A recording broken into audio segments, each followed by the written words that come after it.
Good evening. The last but not the least.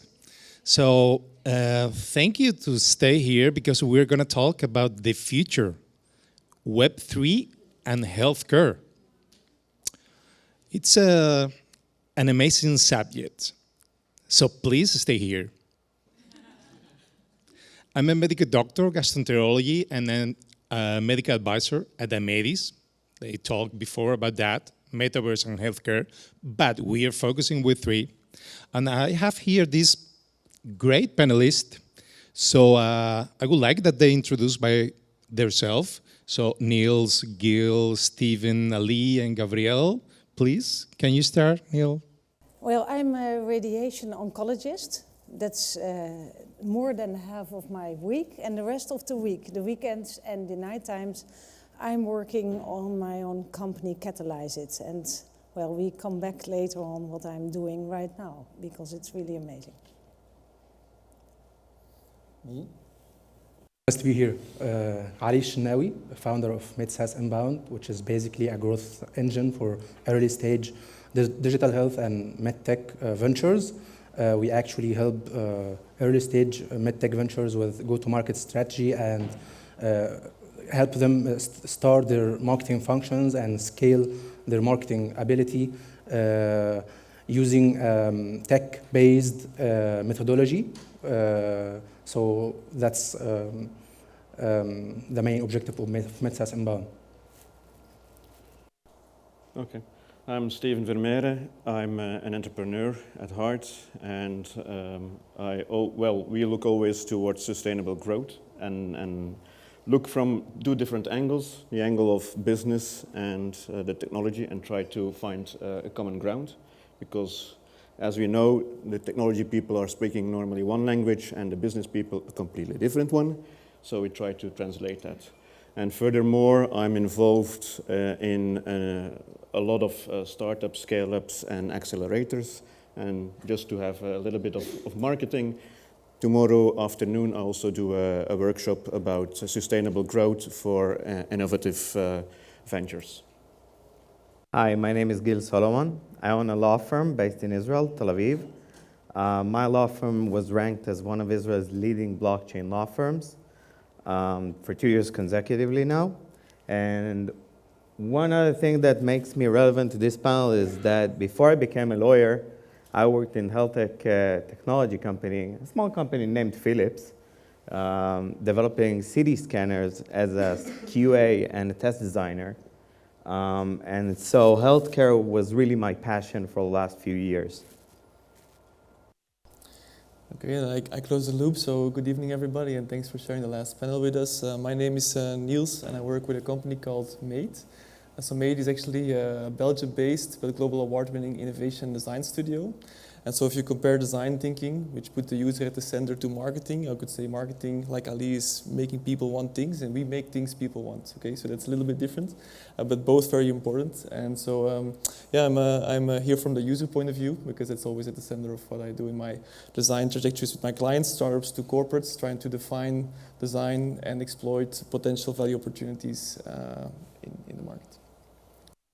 Well, as I said, great people. So I said, let's talk about the future and Web3. Web3, I think it's not a clear concept. So I would like to know more about that.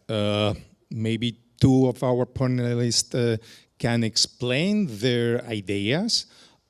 Steven and Ali. I start saying that for me, Web3 will be about who will govern and rule the future of internet. But I want to listen to them. Asking a question, do you, here in the room, do you think there's a difference between Web3 and Web 3.0? Anybody thinks there's a difference? Okay, we have one. Okay, that's already a start. So that's one of the main issues, I would think. Because if you're looking towards what Web3 is about, it's about the semantic internet. And that means that we're going to prepare all the data that we have in the internet prepare it to be used by machines. That means that we need to have the right technology, the right processes, and the enablement of standards and enablement of being able to add things to that data towards metadata. And what we talk about then as Web 3.0 is the Internet of Data. So that's the one concept.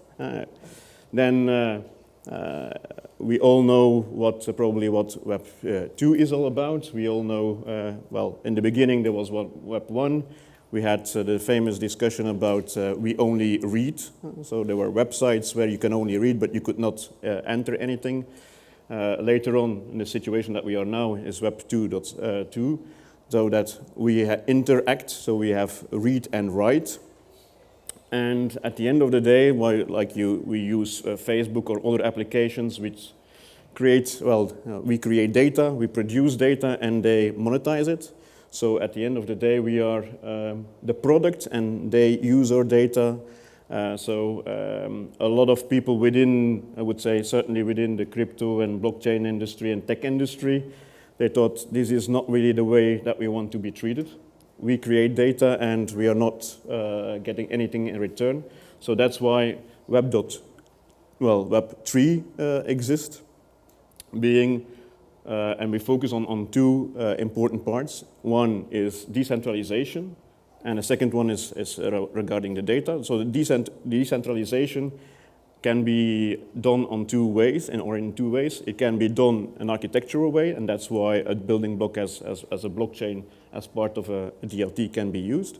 Or it can also be related to the organizations where we have DAOs integrated in that system. Regarding the data, it's all about the ownership of the data. And that's where you see building blocks as NFTs, which are in fact the digital representation of your assets. And that's a very important part. Then there are people who think, yeah, what is Web 3 all about? And they say it's just a buzzword. And if you probably have if you hear about people that are saying, yeah, I have a company, they all say, oh, we all do Web 3. And if you ask what they do, there's nothing Web 3 about, or even no Web 3.0 about. So a lot of buzzwords like we have in the past as well. That's also a problem, I think, but yeah, that's what happens with the hype. People use that. If you're looking towards the difficulty of Web 3.0 or Web 3, then the common denominator is about user data. And the only, you could say conceptual-wise, the big difference between the two is the ones are going to do it in a decentralized way, and the other ones are going to do it more towards a semantic web, where you find the data. Okay, Ali, please, more briefly. Yes, sure. I will start with thanking Mr. Steven for the insightful inputs. I will just do a recap for the definitions or the main principles of Web3. Web3 is open and equitable, allowing everybody to take part in ownership and even in profitability, and completely eliminating the non-value-adding middleman or non-value-adding, let me say, the non-value-adding platform. Web3 is decentralized and trustless. It leverages the blockchain technology to create immutable data that enable users to have full control and full access to their own data, and also verify other data, so they don't need a trust authority to do the verification. Everybody can verify on its own. Web3 is also a platform agnostic. It doesn't elect or enforce a platform on the users.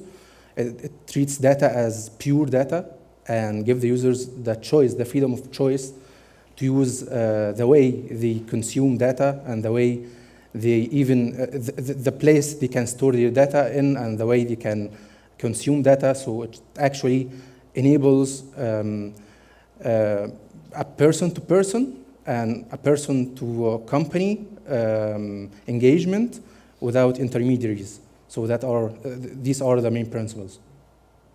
Gabriëlle, let's listen to you. But I would like two questions. First, privacy. You are a medical doctor as me, and many people ask me, Web3 and healthcare, what about privacy? And I would like to know a little more about your company, so please.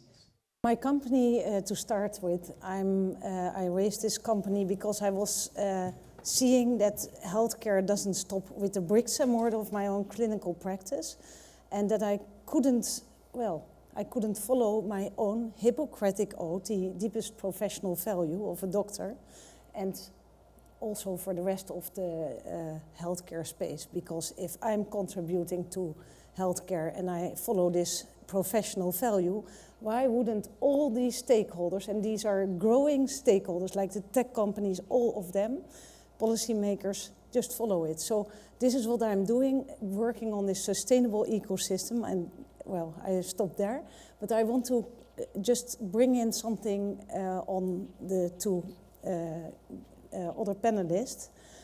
As I see Web3 just of one of the building blocks, important building blocks for this this health health ecosystem, health space, digital space, and it should be orchestrated on the deepest professional value. So trust, that's something we can't lose out of sight, and it's lost if we are. But I will come back. So Trust for me is a key word. But yeah, moving on. To just interrupt one time, if there's no trust between me and the patient, I can stop healthcare, because a patient is only open to me and tells me what's going on if there is confidentiality. If this doesn't exist anymore, I can see the entire health situation, and it's about interacting with each other. So it's the combination of the both. That's the magic. I agree. Gil, we talk about data, health data. What can we do with our health data? And we can share, and it can be used for clinical trials, but it can be monetized also in Web3. Can you talk about a little about that? So right now, data is a currency, as Steven put it, in the hands of someone else. Facebook, Amazon, eBay, even PayPal are using our data in order to better understand our consuming abilities, our consuming methods, and the way we operate. But if we owned our data, as it should be, because it's our data, right? And we had a system that will allow the transfer of data and the confirmation of the ownership and the authenticity of the data, wouldn't that be great? So basically, Web3 is actually a good solution for that by using NFTs. And I've been approached by a bunch of companies who wanted to do this, but in my mind, in my view, there is one big challenge, and it's the standardization challenge. We need a global unified standard. As me and Gabriëlle spoke about yesterday, since she is into radiology, radiation oncology, but it's still coincides. It radiates. Yeah, it radiates, it works. So anyways, in CT scanners and in X-ray and in a bunch of PET-CT, all these kind of scanning mechanisms, there's a format called DICOM, and DICOM is a unified format used throughout the world and throughout the clinical practice.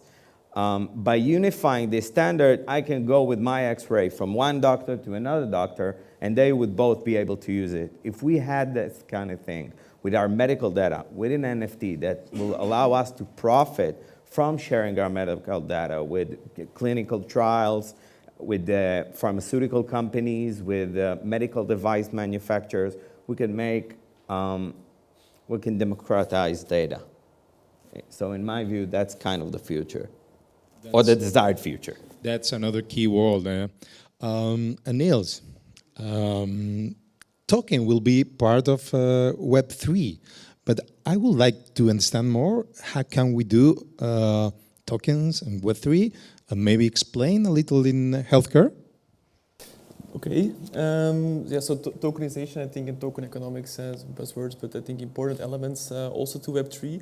And for me, if I look at the intersection of healthcare and Web3, and I think about an interesting use case, then I quickly come to the high potential I think Web3 and tokenization might have to play a positive catalyzing role to trigger a necessary behavioral shift towards more preventive and sustainable healthy habits. And to be honest, I don't think I have to explain the importance of prevention. I think Georgina has done it a few presentations before. We need to shift from reactive to proactive, okay? So prevention programs matter, but unfortunately they fail. And why do they fail most of the time? It's very easy, because as Georgina mentioned, prevention requires proactivity. And proactivity requires a form of continuous engagement. But engagement requires actually effort. And for us to live a healthy lifestyle, we need to put in the effort and the time. We need to think about running, maybe sleep on time and sleep enough, think about my nutritional diet, etc. And what's the value I get in return? There is long-term value, if I'm aware that I might be avoiding chronic diseases. But on the short term, I'm not rewarded for these efforts and time I'm putting in. So for me sometimes, and for most users, they might feel as a sacrifice, as a duty. And so where tokenization comes in, I think it's a way to shift that duty perception we have to having healthy habits towards a reward mechanism where we can be rewarded through tokens, a bit like in the gaming industry, and we're in Malta, for healthy behavior. Okay, so gaming has play to earn, and we could imagine that there's a few use cases that we could see: run to earn, sleep to earn, etc. Where you, for example, have time-based tokens the longer your sleep quality was, and from there you can then reinvest them in-app or also outside and transform them maybe even to fiat currency, which makes the health data you have finally actual wealth, and also a cost reduction for healthcare system in crisis. Yeah. Thank you, Niels. Just for a second. I really like what you said, and it's something that's being currently done in our country. One of the biggest services provider in Israel, you get the choice of the service provider you want to work with. There are 4 at the moment, and you have by law to choose one. Sorry. So one of them has an app. Their name is 𝐭𝐝. They have an app that counts your steps. And if you reach a certain number of steps, they'll reward you with tangible rewards. You can get a meal at a restaurant, you can get like gym equipment for home, and all kinds of reward by doing activities. Now, one would think, why is it logical? Why would they reward you with tangible rewards? Because then they promote a healthy lifestyle that would eventually result in them paying less. That's important. You want to? Can I add something Sure. to that? As I think this is a moment that you shouldn't forget. Our global health is at stake today. And it's something really, really scary. And that's what drives me to sit here. As we are just doing digital, like we are using technology, implementing it on an analog way. And I can't face it anymore as I'm in clinical practice. All these archiving systems, documents all over the place. Well, no communication support, no peer intervention support. And then we have to assume that these data are trustworthy. I can tell you for sure, data are not trustworthy. So you can talk about, well, we get paid for our data. It's access control that we need. Access control with the dynamics consent. That's what the Web3 part and the data space for healthcare should be like. Otherwise, no trustworthiness. We see that at the hospital nearly every day. If we talk about Web3, we have to talk about ownership. Steven, your thoughts, but 5 minutes. Yeah, well, brief, but okay. I don't think that because we're saying Web3 is the pathway to health. It's a part of that will bring us up because there's still some missing blocks and towards what Gabriëlle is saying about trust and how are we going to co-create data and so on. So we're still not there. There's still a gap to be filled. And that's something that both from technology side as from health, the health sector needs to be solved. I think that's a very important part. Yeah. I will leave it to that. Okay. And Ali, we talk about decentralized, but there are some people that say maybe hybrid. Do you think that it can be an option in the future of Web3? Decentralization. Decentralized with centralized, hybrid model. I don't think it's an option. I think it's a decision, because every institution works differently, and the decision maker should have the formula, the optimal formula to choose in which way, in which dynamics the institution should operate, because at the end of the day, it will depend on the type of distributed ledger technology chosen to implement Web3, because there is the type of blockchains are different. There is public blockchains, private blockchains, and even hybrid models that calls consortiums. So institution that could operate with public blockchain will have full decentralization, but it will sacrifice privacy with it. An institution that have a private blockchain will have maximum security, but it will sacrifice decentralization with it. So yes, I think it's a decision. Okay, thank you. We're nearly finishing.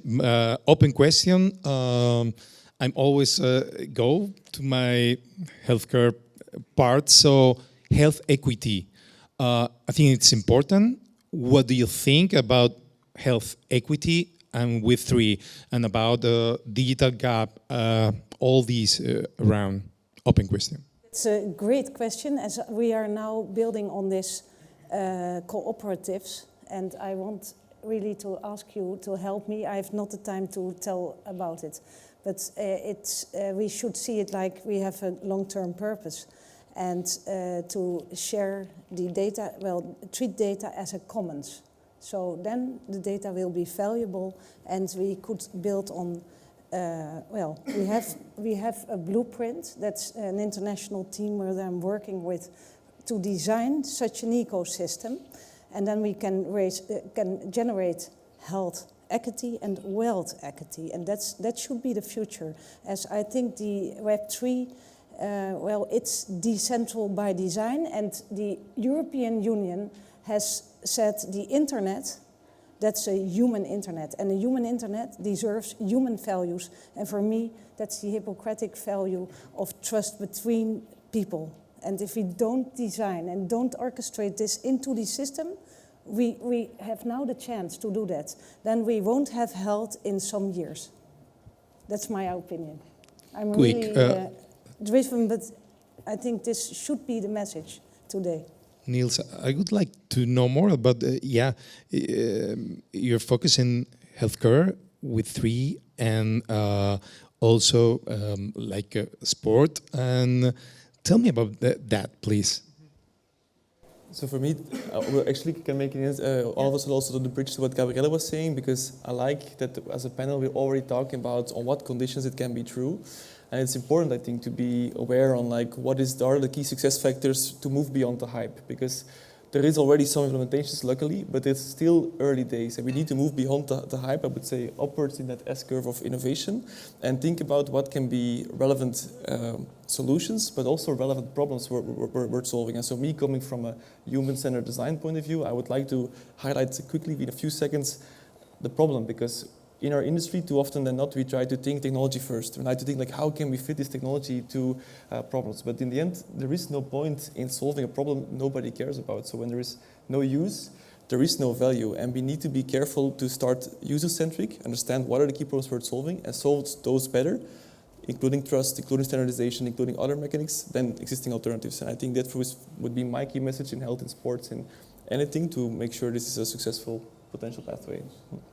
I can really relate to what he said. Okay. I mean, in the end, Web3 is a great concept, and Web3 and blockchain and DLT and all these kind of, as my friend here said, people deemed buzzwords, they're software.